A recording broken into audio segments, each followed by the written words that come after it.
بسم اللہ الرحمن الرحیم۔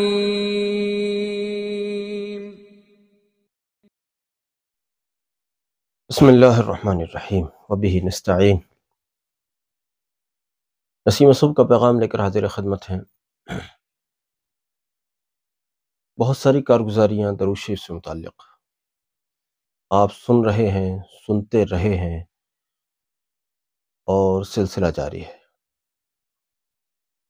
درود شریف دراصل بار بار یہ جملہ دہرایا گیا ہے، دہرائے جانے کے لائق ہے، دہرائے جانا چاہیے کہ ہر مرض کی دوا ہے صلی علی محمد۔ جس نے درود شریف سے دوستی کر لی، جس نے درود شریف کے ذریعے سے اللہ سے لینے، اللہ سے اپنی حاجتوں کو منوانے کا ارادہ اور فیصلہ کر لیا، یقین جانیے یہ ایک ایسا عجیب و غریب نسخہ ہے کہ جو اس کے متعلق یہ سوچ لے کہ مجھے درود شریف کے ذریعے سے اپنی حاجتوں کو اللہ سے منوانا ہے، جلد یا بدیر، یہ مرضی مولا، جلدی پوری ہو جائے یا کچھ وقت لگ جائے، لیکن انشاءاللہ الرحمن حاجت رائے گا نہیں جائے گی۔ یہ ہمارا یقین ہے، تجربہ بھی یہی کہتا ہے۔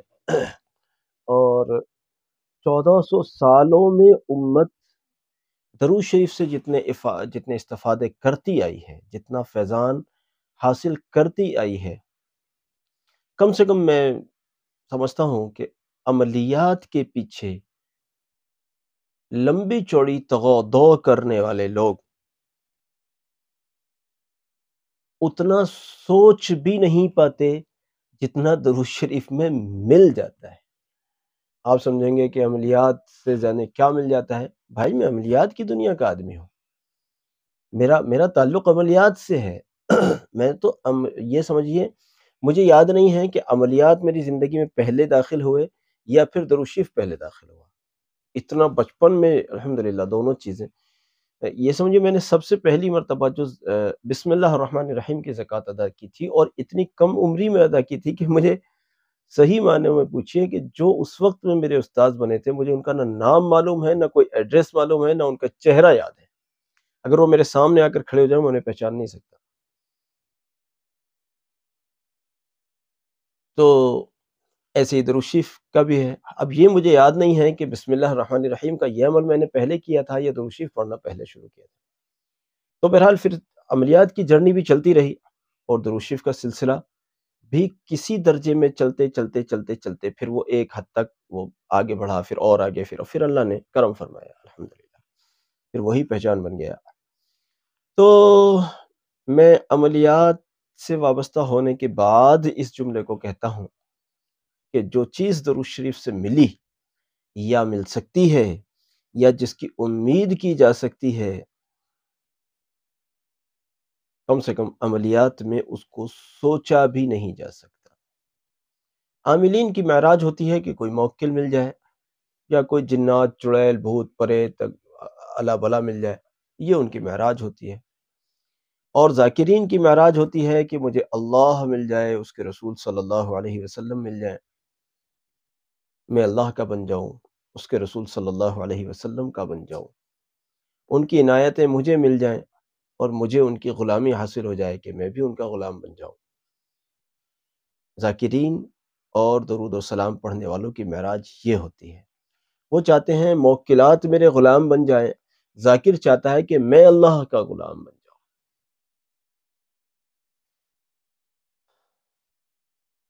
آج ایک بہت خوبصورت بات، بلکہ دو خوبصورت باتیں میں عرض کروں گا۔ ایک بزرگ خاتون بینائی یا تو کھو بیٹھی ہیں یا کم ہو گئی ہے، جو بھی صورت ہے، 14 سال سے ان کا بیٹا قید میں تھا۔ پچھلے دنوں مجھ سے کہا گیا کہ دعا کریں، میں نے ان کو درود شریف بتائی، بھائی درود شریف پڑھ کر آپ دعا کیجئے۔ اللہ کے کرم سے انہوں نے درود امی کا ورد شروع کیا۔ بزرگ ہیں، کمزور ہیں، اور عورت ہیں، ساری مطلب کمزوری کی ساری باتیں ان کے اندر ہیں کہ بزرگ بھی ہیں، عورت بھی ہیں، اور آنکھوں کا بھی مسئلہ ہے اور پھر ظاہر بات ہے جب کوئی کھانے والا نہیں ہے، کمانے والا نہیں ہے تو پھر گھر کے اخراجات کا بھی مسئلہ ہے۔ جو بیٹا اکلوتا تھا وہ جیل میں چلا گیا، اب اس کے لیے رو رو کر بزرگ نے کیا اپنا حال کر لیا ہوگا، آپ سمجھ سکتے ہیں۔ مجھے معلوم ہوا کسی نے انڈائریکٹلی مجھ سے کہا کہ آپ ان کے لیے دعا کریں۔ میں نے کہا کہ کوئی مسئلہ نہیں ہے، آپ ان کو درود شریف بتائیں۔ ابھی کل یا پرسوں میرے پاس میسج آیا، انہوں نے کہا کہ ان بزرگاں کا پیغام آیا کہ اللہ کے فضل سے 3 مہینے پڑھا میں نے ابھی درود شریف، اور الحمدللہ میرا بیٹا گھر آ گیا ہے۔ 3 مہینے پڑھا اور فضل خداوندی سے میرا بیٹا گھر آ گیا ہے۔ میں نے کہا یہ تو بہت بڑی بات ہو گئی، بڑی خوشی کی بات ہے۔ اس بیٹے کا کیا مسئلہ تھا وہ تو ہمیں نہیں معلوم، وہ کون ہے بیٹا ہمیں نہیں معلوم، لیکن کم سے کم ایک بزرگ عورت کا جو سہارا تھا وہ بیچارہ کس وجہ سے جیل میں تھا یہ مجھے کچھ نہیں پتا۔ کون ہے وہ بزرگ عورت، کون ہے، اس سب کا تو مجھے نہیں معلوم، کیونکہ ڈائریکٹلی ان کا مجھے کوئی پیغام نہیں ملا۔ انڈائریکٹلی کسی نے کہا جی ایک بزرگ ہیں اور عورت ہیں اور ان کا بیٹا اس طرح، تو میں نے اس طرح سے ان کو میں نے کہا بھی درود شریف پڑھو۔ ایسے ہی بالکل سیم اسی طرح کا ایک واقعہ، اس سے بھی بلکہ کہیے بالکل مختلف لیکن ملتا جلتا، اور یورپ کے ایک ملک سے ایک اللہ کے بندے کا بیٹا اسی طرح سے محبوس ہو گیا۔ کیا معاملہ ہے ان کا، یہ ان کا مسئلہ ہے، لیکن بہرحال اس کو کسی طرح سے قید کا سامنا کرنا پڑا۔ اب یہ لوگ اس اپنے بچے کی جو ایک وہ ہوتا ہے، ایک ملاقات کا جو ایک سلسلہ ہوتا ہے، تو اس سلسلے میں وہاں گئے۔ اب اللہ جانے کوئی وہاں کے رولز کے اعتبار سے کچھ خلاف ورزی ہوئی ہوگی، تو وہاں کی جو جیلر لیڈی تھی اس نے ان پر خوب اپنا غصہ بھی اتارا، اور آئندہ سے ان لوگوں کو ملاقات سے بھی منع کر دیا کہ اب آپ آئندہ بین کیے جاتے ہو، نہیں ملو گے۔ اب یہ سارے کے سارے لوگ جو بھی اہل خانہ تھے اور ادھر جو بیچارے جو قید تھے وہ سب لوگ بہت پریشان ہوئے۔ تو اب ان کی زندگی میں یہ ہے کہ درود امی ہر فرض نماز کے بعد پڑھتے ہیں یہ، اور ساتھ ہی ساتھ درود ناریہ بھی ان کے ورد میں ہوتا ہے۔ اللہ کا فضل ہوا، اللہ کا کرم ہوا، اللہ کے فضل سے ایسی صورت بنی الحمدللہ کہ چند ہی روز گزرے، پتہ نہیں کس بات پر اس لیڈی جیلر کو معطل کر دیا گیا، وہ معطل ہی ہو گئی۔ جب مجھے اس بات کی خبر ہوئی تو میں بہت ششدر ہوا، بڑا حیران ہوا کہ وہ معطل ہی ہو گئی۔ ایک تو یہ تھا ٹرانسفر کر دیا جاتا یا اس کو کچھ نرمی برتنے کا کہا، لیکن نہیں، اس کو معطل ہی کر دیا، برخاست ہی کر دیا گیا، اس کی نوکری ہی ختم ہو گئی۔ سبحان اللہ، یہ عجیب بات ہے، حیرت کی بات ہے۔ میں خود بھی حیرت میں رہا۔ میں نے ان سے پوچھا بھائی یہ کیسے ہوا؟ کہنے کہ جی ہمارا جو وہ عزیز جو قید میں ہے، اس عزیز نے وہاں اللہ سے دعا کی، یہاں میں نے دعا کی، اللہ نے فضل فرما دیا، اللہ نے کرم فرما دیا، الحمدللہ کہ کم سے کم اللہ نے یہ صورت پیدا کر دی، ورنہ وہاں ان کے لیے بڑا مسئلہ بن گیا تھا۔ اور رمضان شریف ہے، وہ بچے وہاں، وہ صاحبزادے ان کے وہاں روزہ رکھ رہے ہیں وغیرہ، تو اب پھر اللہ جانے کہاں ان کو ڈالتے، وہاں کیا صورت بنتی، کیا صورت ہو، پتہ نہیں، لیکن اللہ نے ایسا عجیب کرم کیا کہ جس نے ان کو پریشان کیا وہ خود ہی معطل ہو گئی۔ یہ ہے جی درود شریف۔ لیکن یہاں میں ایک وضاحت ضرور کروں گا کہ آپ درود شریف پڑھنے کا مطلب یہ ہرگز بھی نہ سمجھیں کہ آپ کسی کے لیے بد دعائیں کریں گے یا کسی سے بدلہ لیں گے یا کسی، نہیں بھائی، ہمارا یہ عمل ہرگز بھی نہ کسی سے بدلہ لینے کے لیے ہے، نہ کسی کے لیے بد دعائیں دینے کے لیے ہے۔ جس زبان سے آپ بد دعا کر سکتے ہیں اسی زبان سے آپ کیوں نہیں کہہ سکتے کہ اللہ اس کو ہدایت دے دے، اللہ اس کو بھی سیدھے راستے پر ڈال دے، اللہ ہمیں اس سے چھٹکارا دے دے۔ اب اللہ کی مرضی، اللہ کس طرح سے اس سے چھٹکارا دیں گے آپ کو؟ جیسے ان کو اس جیلر سے چھٹکارا ملا، اب انہوں نے کوئی بد دعا تو کی نہیں تھی، بس اللہ کی مدد چاہی تھی، اللہ ہمارے لیے کوئی راستہ نکالیے۔ جو بھی ان کے الفاظ رہے ہوں گے، میں تو اپنے الفاظ میں کہہ رہا ہوں، جو بھی انہوں نے اللہ سے کہا ہوگا، اللہ نے ایسا انتظام کیا کہ ان کے لیے وہ جو عجیب رکاوٹ بن گئی تھی وہ لیڈی، وہ اللہ کے کرم سے وہ معطل ہی ہو گئی، یہ کبھی زندگی میں بھی اس کی شکل اس جگہ جا کر نہیں دیکھیں گے انشاءاللہ۔ یہ ہے درود شریف کی فادیات۔ اس لیے میں کہتا ہوں ہر مرض کی دوا ہے صلی علی محمد۔ مجھے لگتا ہے کہ جس آدمی نے جس بھی شخص نے، جس بھی بزرگ نے یہ جملہ کہا ہوگا، شاید وہ میرے لیے کہا تھا، تو میرے بہت کام آتا ہے یہ جملہ۔ میں بہت لوگوں کو کہتا ہوں اس جملے کو، لکھتا بھی ہوں، اس جملے کو میں لکھتا بھی ہوں۔ جو میرے کو کہتا ہے کہ جی وہ فلاں مسئلے میں کیا کریں، فلاں حاجت ہے اس میں کیا کریں، تو میں نیچے لکھ دیتا ہوں کہ ہر مرض کی دوا ہے صلی علی محمد۔ کتنے لوگوں کو میں جواب میں صلی علی محمد کہتا ہوں، یعنی ہر مرض کی دوا ہے صلی علی محمد۔ تو میں آپ کو بھی آج پھر دہرا رہا ہوں کہ اپنی جو بھی آپ کی حاجت ہے، چاہے وہ جتنی بھی ٹائٹ ہے، آپ ذرا توجہ الی اللہ کے ساتھ، ذرا یکسوئی کے ساتھ، ذرا فون کو سائیڈ میں پٹک کر اللہ سے ذرا جڑ کر، ذرا یکسوئی کے ساتھ حضور قلبی سے، ان کیفیات کے ساتھ جن کیفیات سے پڑھنے کا حق ہے، ذرا آپ درود شریف پڑھیں تو صحیح، ذرا درود شریف پڑھیں تو صحیح، پھر درود شریف کے انوار برکات، درود شریف کے فیضان، درود شریف کی افادیات ذرا دیکھیں تو صحیح، درود شریف کا مزہ ذرا دیکھیں تو صحیح میاں۔ درود شریف تو سچ پوچھیں، اگر کوئی کما حق پڑھ لیتا ہے نا، دیکھو میں ایک بار کا واقعہ سناتا ہوں۔ ایک مرتبہ ہمارے ایک عزیز تبلیغی جماعت کے سفر پر تھے، جمعے کا دن تھا، ان کے دوسرے بھائی، چونکہ پوری فیملی ہمارے عزیز دار ہیں، اب وہ دوسرے بھائی کے ساتھ میں ان کی ملاقات کو گیا۔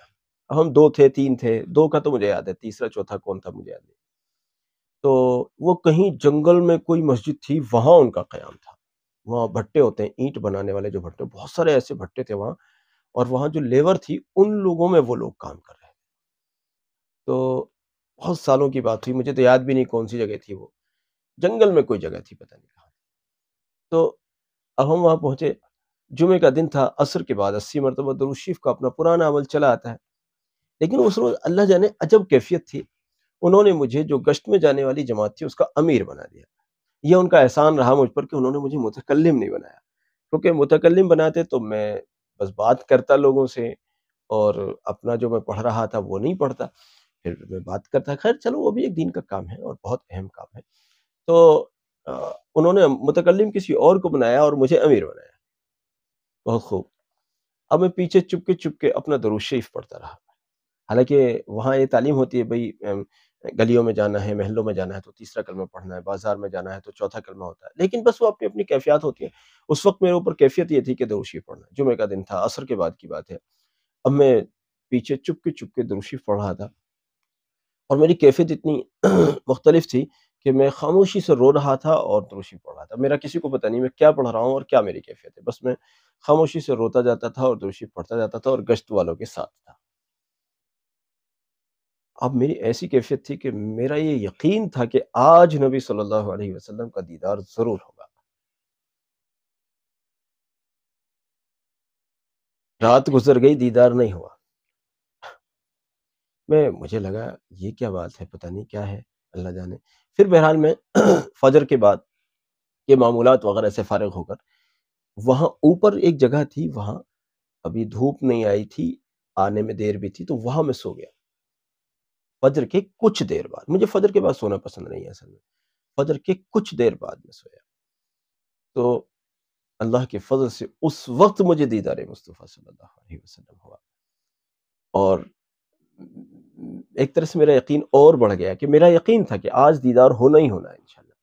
یہ میرا یقین تھا، میرا دل ایسا کہہ رہا تھا، مجھے ایسا لگ رہا تھا کہ آج انشاءاللہ دیدار ہوگا۔ رات میں نہیں ہوا تو اللہ کی فضل سے پھر فجر کے بعد کے اس آرام کرنے میں، اس نیند میں وہ دیدار ہوا۔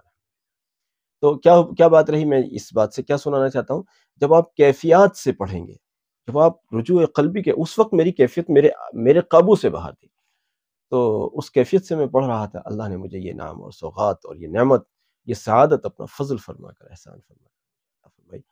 تو آپ توجہ اللہ کے ساتھ ذرا پڑھیں تو صحیح، پھر اگر توجہ کے ساتھ پڑھتے ہیں تو انشاءاللہ درود شریف میں ٹائم نہیں لگتا، درود شریف میں ٹائم نہیں لگتا، درود شریف تو پہلے دن رزلٹ دکھتا ہے۔ چلیے کسی کو نہیں دکھا، توجہ کم ہے یا کوئی بھی صورت ہے یا اللہ کی طرف سے کوئی مصلحت ہے، تو کچھ دن میں، لیکن بہرحال ضرور، انشاءاللہ ضرور، اللہ نے چاہا ضرور رزلٹ ملے گا۔ درود شریف پڑھنے والا مایوس نہیں ہوتا، یاد رکھیے گا۔ میں میں آپ کو ایک ایسی بات بتاؤں جو میں بتانا نہیں چاہتا۔ آج تک میں نے نبی صلی اللہ علیہ وسلم کے حضور میں حاضر ہو کر، یہ ایک ایسی قیمتی بات ہے دراصل کہ میں اس بات کو بالکل نہیں بتانا چاہتا تھا، لیکن اب عنوان کی بات چل رہی ہے تو میں سمجھتا ہوں کہ کسی کو ترغیب ہو جائے، اس لیے میں بتا رہا ہوں، بس زبان پر آ رہی ہے میں بتا رہا ہوں، ورنہ یہ بات میں نے بتانا نہیں تھا۔ آج تک میں نے نبی صلی اللہ علیہ وسلم کے حضور میں جو بھی کچھ مانگا ہے، فضل ہے میرے اللہ کا، الحمدللہ مجھے کبھی مایوس نہیں ہوئی، الحمدللہ کبھی مایوسی نہیں ہوئی۔ اللہ کا کرم ہے، اللہ کا شکر ہے، اللہ کا فضل ہے۔ ایک حاجت تو ہے جس کو میں مانگتا ہوں اور ابھی اس کے آثار مجھے نظر نہیں آتے، ورنہ الحمدللہ میں نے حضور نبی کریم صلی اللہ علیہ وسلم کے جناب میں حاضر ہو کر جب بھی جو بھی کچھ مانگا ہے، اللہ کے فضل سے مجھے کبھی بھی مایوسی نہیں ہوئی، اور اس میں ہرگز بھی سمجھ لیجئے میرے کوئی کمال کا دخل نہیں ہے، یہ ان کی عطائیں ہیں۔ کل ہم اس ٹاپک پہ بات کر رہے تھے اپنے ایک عزیز سے، تو میں ان کو کہہ رہا تھا کہ دیکھو نبی صلی اللہ علیہ وسلم کے حضور میں نہ نہیں ہے، کوئی مانگنے والا ہو وہاں انکار نہیں ہوتا، وہاں تو عطا ہی عطا ہے، سچ جانیے وہاں عطا ہی عطا ہے، بس تو ہی نہ چاہے تو بہانے ہزار ہیں۔ ہم مانگتے ہی نہیں ہیں اور کہتے ہیں ہمیں ملا ہی نہیں۔ میں تو اللہ کی قسم، اگر نبی صلی اللہ علیہ وسلم کے در پر کوئی مانگے اور وہاں سے نہ ملے، مجھے بتاؤ ذرا کہاں جائے گا بندہ، امتی کہاں جائے گا؟ اللہ و رسول علیہ السلام کا ہی تو در ہمارے لیے کیسا ہے۔ حضور نبی علیہ السلام کے در پر حاضر ہو کر بندہ عرض کر دیتا ہے کہ آقا جی صلی اللہ علیہ وسلم، میری فلاں حاجت، میرا فلاں مسئلہ ہے، آپ اس میں میرے ساتھ نظر کرم فرما دیجئے۔ اللہ کے فضل سے وہ حاجت پوری ہو جاتی ہے، الحمدللہ وہ حاجت پوری ہو جاتی ہے۔ اس لیے آئیے درود شریف کے واسطے سے اللہ رب العزت کے حضور اپنی حاجتوں کو پیش کرتے ہیں اور منواتے ہیں اللہ سے، مانگتے ہیں اللہ سے۔ جزاک اللہ، دعا میں یاد رکھیے اور ہمارے اس پیغام کو ساری امت تک پہنچانے میں ہمارے معاون بنیے۔ السلام علیکم ورحمۃ اللہ۔